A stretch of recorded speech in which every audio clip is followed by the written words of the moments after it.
Bine ați venit, dragilor din Zodia Săgetător, oriunde v-ați afla în această lume. Sunt încântată ca de fiecare dată să fim din nou împreună la o nouă lectură, de data aceasta pentru prima săptămână a lunii iunie, perioada cuprinsă între 1 și 7 iunie, așa că, dragilor, toți cei care aveți nu doar soarele, ci și luna, Venus sau poate ascendentul în Zodia Săgetător, această lectură este de asemenea și pentru voi.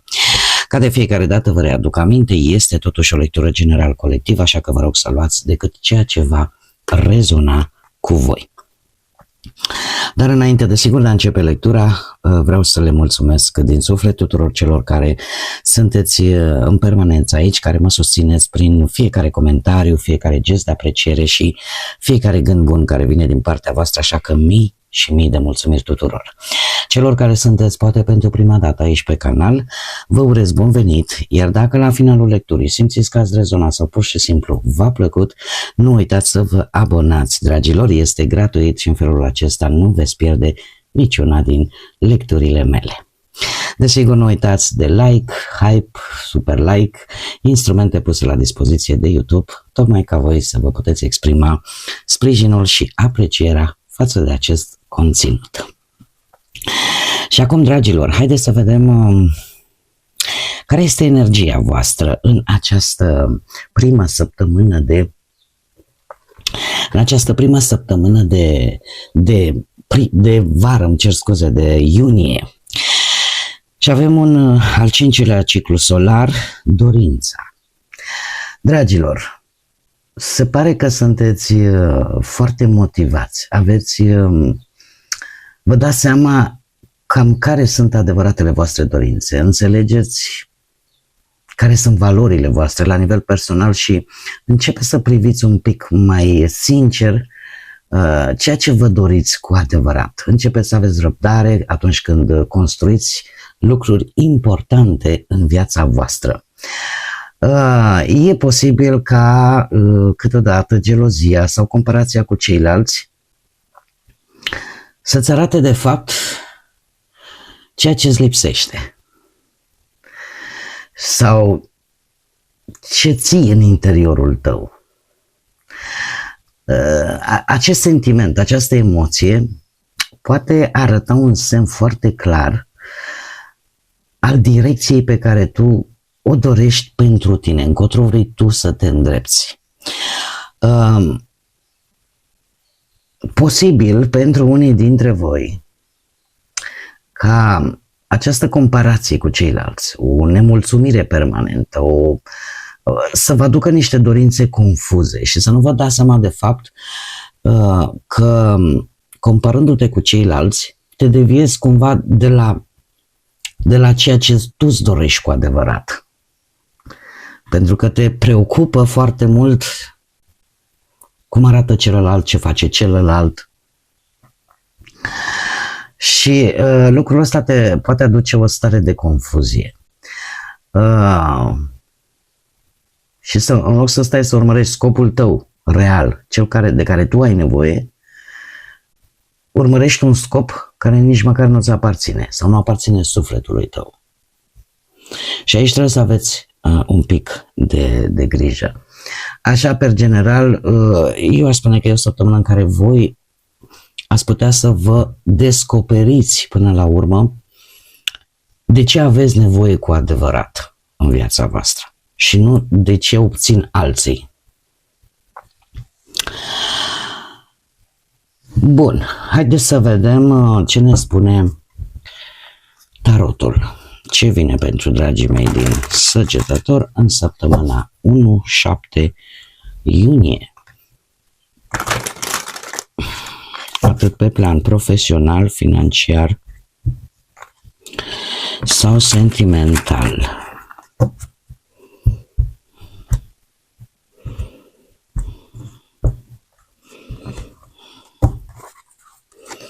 Și dacă numărul 5 vă spune ceva. Și avem spânzuratul, 6 de spade, 8 de spade, 3 de monede, foarte multe spade, Hai să le și clarificăm. Clarificăm, te rog, pentru dragii mei din Săgetător, săptămâna 1-7. Clarificăm spânzuratul. Clarificăm 6 de spade.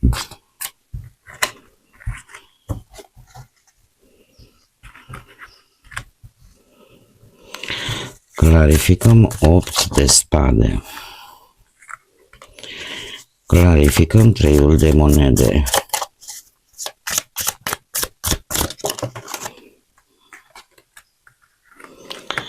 Și clarificăm surpriza săptămânii.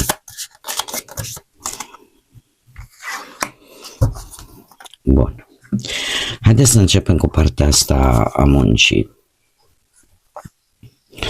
Spânzuratul și se clarifică cu justiția. Dragilor, pe partea profesională, a spune că în urma unei decizii, ori voi ați devenit poate un pic prea critici sau prea duri cu ceilalți, sau uneori vă formați niște prejudecăți mult prea repede, fără să fiți atenți la detalii, iar asta duce la un blocaj. Spânzuratul în cazul de față îmi vorbește de faptul că e bine să luați o pauză înainte de a continua, poate, nu știu, să urmați un anumit plan, adică să vă opriți un pic temporar pentru a-l regândi sau pentru a regândi și a schimba modul în care privești poate o problemă. De multe ori e bine, în loc să forțăm lucrurile, putem să încercăm să găsim o soluție, să ne oprim un pic, să analizăm situația cu totul și cu totul alt unghi, altă perspectivă și chiar dacă lucrurile voi simțiți că nu avansează rapid, să spunem așa, e posibil ca o mică pauză să facă diferența, să observați și să obțineți informații importante. În felul acesta să aveți toate datele problemei. Din ce văd eu aici, de asemenea, voi puteți să fiți în așteptarea unui răspuns. Un răspuns care are poate legătură cu anumite documente, anumite contracte sau un răspuns în urma căruia voi trebuie să luați o decizie.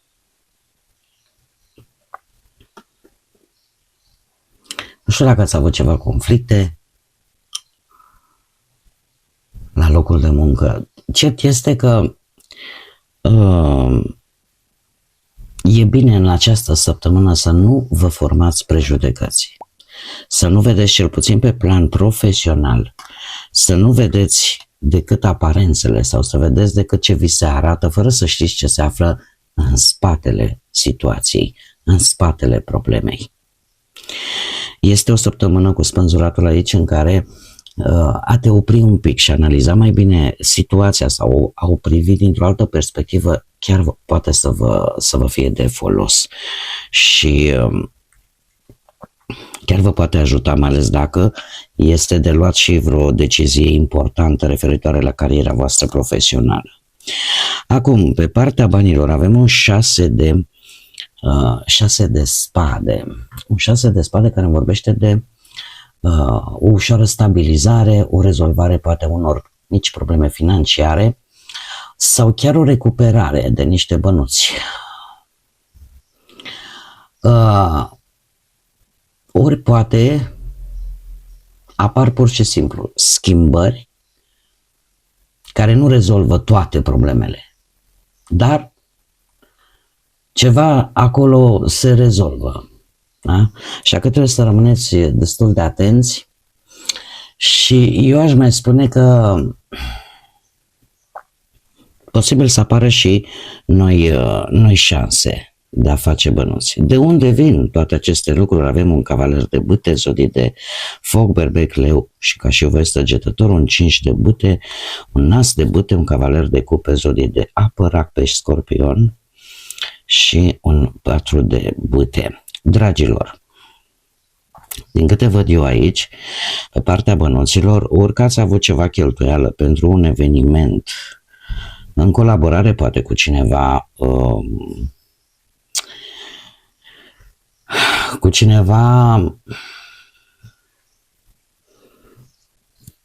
sau ați vândut ceva. Dacă aveți vreun ascendent în zodii de apă, racă și scorpion, e posibil să fi vândut, nu știu, ceva care, o proprietate, nu știu, ceva stabil, un lucru imobiliar. Dacă n-ați investit într-un eveniment, în ceva. Cert este că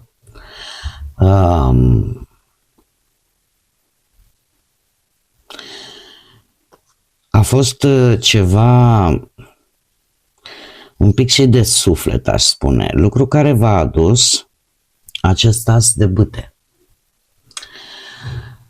care v-a adus un posibil venit, dar care a iscat, să spunem, niște tensiuni.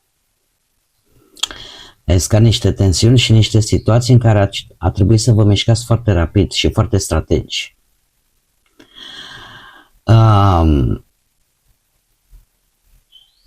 Sau poate, dacă nu, acest 5 de bâte e posibil să fi făcut o cheltuială un pic necalculată. Un pic necalculată sau pur și simplu a intrat într-o bătălie financiară destul de inutilă sau într-o dispută pentru o anumită sumă de bani. Acum, cu acest cavaler de bâte, de aici apare și acest 6 de spade. Cavalerul de bâte, dacă sunteți voi, voi puteți să faceți, cum să spun, să luați o decizie financiară destul de pripită. Și ori vă implicați într-o colaborare, în ceva destul de riscant, ori din contră. Chiar puteți să obțineți niște câștiguri destul de rapide dintr-o acțiune îndrăzneață. Dat fiind că avem 6 de spade, eu aș spune că mai degrabă acționați îndrăzneți pentru a stabiliza, pentru a rezolva această problemă financiară și a vă recupera poate niște bănuți pierduți sau a depăși această dificultate economică. Și în felul ăsta, cu aceste schimbări, să rezolvați și puțin o parte din problemele financiare. Dacă vorbim de relație, cei care vă aflați într-un cuplu, avem un 8 de spade provenit de la un 2 de bâte. Acest 8 de spade în relație, dragilor, îmi spune că există anumite tensiuni, există anumite frici care împiedică progresul relației voastre. E posibil ca voi să nu vorbiți despre problemele reale, să vă simțiți blocați poate într-o relație, să ezitați să luați decizii. Apare o ușoară izolare, ca să spunem așa, emoțională și o neînțelegere tocmai pentru că există prea multă tăcere în cuplul vostru. De unde provine? Provine de la acest 2 de bâte.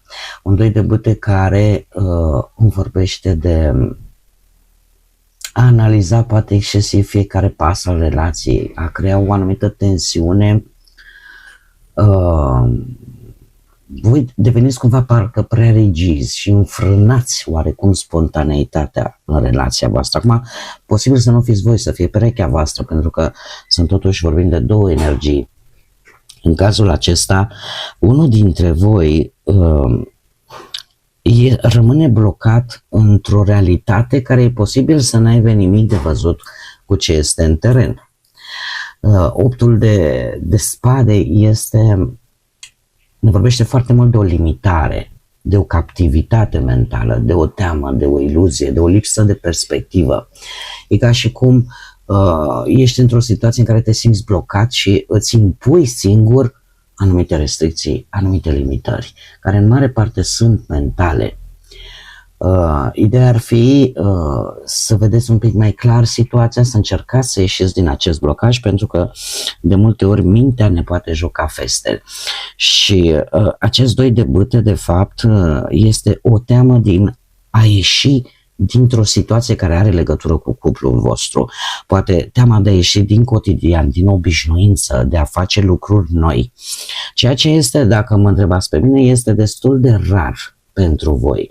Voi fiind o zodie, aveți, vă guvernează Jupiter, marele benefic, cel care aduce expansiune, voi sunteți curioși de felul vostru, sunteți, se spune că cei mai mari filozofi s-au născut în Săgetător, tocmai pentru că vreți să știți, vreți să cunoașteți, să aveți orizonturile cât mai largi. Și în acest moment, de fapt, sunteți în propria voastră capcană, care este la nivel mental și pe care va trebui să o depășiți, mai ales că vorbim de cuplu. Asta, desigur, dacă se dorește acest lucru și dacă voi rezonați cu asta. Cei care sunteți singuri, la voi avem un 3 de monede, provenit de la un as de spade și de la puznicul. Dragilor, voi ați stat prea multă vreme, să zicem așa, singurei și în această săptămână aveți șansa, oportunitatea să stați cu prietenii, să stați cu amicii, să stați într-un grup sau să atrageți, să zicem, relațiile bazate pe aceleași valori ca și voi. Este adevărat, statul singur nu a fost degeaba, pentru că aici mai ales cei care aveți și vreun ascendent sau lună Venus în Fecioară, cu precădere la voi, starea asta în solitudine, cum să spun eu, ați folosit timpul pentru a vă cunoaște mai bine pe voi, pentru a vă clarifica cam ce vă doriți de la o relație. Poate că, nu știu, unii dintre voi chiar scrieți și un jurnal, v-ați ocupat de scris sau pur și simplu v-ați autoanalizat și v-ați dat seama, ați descoperit un adevăr important pentru voi, ce ține de viața asta sentimentală. Ați descoperit că există o perspectivă cu totul și cu totul nouă asupra iubirii sau puteți să luați în sfârșit o decizie mult mai clară legată de relație, îți dai seama ce tip de relație vă doriți și înțelegeți de ce anumite relații nu au funcționat. Așa că începeți să vedeți lucrurile mult mai clar și abordați situațiile, le abordați într-o manieră cu totul și cu totul diferită față de cum ați făcut-o până acum. Iar acest 3 de monede, așa cum am mai spus, vă arată într-o situație, poate alături de prietenii, de cercul vostru mai apropiat, în care încercați, sau cel puțin sunteți în situația în care să atrageți acele persoane, acei oameni care au aceleași valori comune cu voi. Acele persoane care apreciază faptul că voi sunteți responsabili, că sunteți serioși și doar așa voi puteți să construiți o fundație solidă, da? Înainte de a vă implica emoțional într-o relație. Bun. Surpriza săptămânii vine cu 9 de cupe și un paș de monede. Nu știu dacă unii dintre voi poate aveți copilași, adolescenți, mai mici, mai mari. Cert este că acest 9 de cupe îmi vorbește de o satisfacție emoțională, de o împlinire, de o bucurie și de o recunoștință care vine ori din partea unei energii tinere, care poate să fie reprezentată, nu știu, de oricine, că sunt copiii voștri, că sunt nepoți, că sunt, nu știu, în cercul vostru intim, au legătură posibil cu zodiile de pământ, ori Fecioară, Capricorn, nu este obligatoriu, dar ce este important, că poate, nu știu, această energie tânără ia examenul, un examen important care ține de viitorul său, e primit la nu știu ce curs important sau începe o perfecționare, începe o facultate, nu știu, orice. Lucrul ăsta vă va duce această stare de împlinire, de bucurie și de recunoștință. Pe de altă parte, puteți chiar voi, mai ales dacă aveți și vreun ascendent în zodii de pământ, voi să fiți cei care să reușiți cu acest paj de monede să începeți ceva practic, să învățați, să deprindeți, cum să spun eu, să învățați o meserie, nu știu, să începeți un curs, o specializare, da? Și asta vă dați seama că vă poate aduce stabilitate în viitor și vă dă această satisfacție. Cum de-al minte putem vorbi chiar și de un început, o colaborare financiară care de asemenea pe voi să vă bucure. Haideți să vedem și care este mesajul florilor pentru voi, dragilor, din Săgetător. Și avem o energie planetară, Agapantul. Spune așa: Pământul trece printr-o tranziție energetică și corpul se va simți mai sensibil. Nu e singur, acceptă ajutorul celorlalți. Este de fapt o energie care și un mesaj care ne vorbește de faptul că așa cum întreaga planetă trece prin niște transformări, la un moment dat, așa și noi oamenii trecem în viață de-a lungul vieții noastre prin aceste transformări în care ne simțim vulnerabili, ne simțim sensibili și niciodată nu trebuie să uităm, chiar și atunci când poate să zicem chiar suntem singuri la propriu, în sensul că poate nu mai avem pe nimeni lângă noi, sunt fel și fel de situații. Totuși să știți că există, și aici știu că poate unii dintre voi or să mă contrazică, și eu am fost pus în situația asta în care să am senzația că sunt singură și puteam să am o grămadă de oameni lângă mine pentru că mă simțeam singură. Dar de fapt nu eram. Îl aveam pe Dumnezeu, aveam divinitatea care în permanență a fost lângă mine atunci când am avut cea mai mare nevoie. Așa că chiar și atunci când simțiți că sunteți singuri, de fapt nu sunteți. Cereți sprijin, cereți ajutorul, că e celor de lângă voi, că poate sunt oameni buni lângă voi, oameni care chiar v-ar ajuta în anumite situații dificile prin care voi treceți. A cere sprijin, a cere ajutor nu este o vulnerabilitate. Nu înseamnă că cum să spun eu, să te vezi pe tine într-o lumină mai proastă. Este ceva normal. Dacă și planeta la un moment dat trece prin niște transformări și devine, se schimbă radical și în felul ei, să spunem așa, personalizând-o, suferă în felul ei. Numai la cât te facem noi oamenii. Așa, eu zic că puteți să obțineți sprijin, puteți să obțineți ajutor și asta vă spune cineva care chiar a trecut prin multe și chiar am primit ajutor atunci când credeam că el nu mai există. Bun, dragilor, cam aceasta a fost lectura pentru prima săptămână de iunie. Eu vă mulțumesc tare mult că ați fost alături de mine și până data viitoare când ne vom reîntâlni la o nouă lectură, nu uitați, suflete frumoase, să gândiți înalt, să zburați înalt și să lăsați desigur ca pacea, liniștea, credința și lumina să vă însoțească la fiecare pas.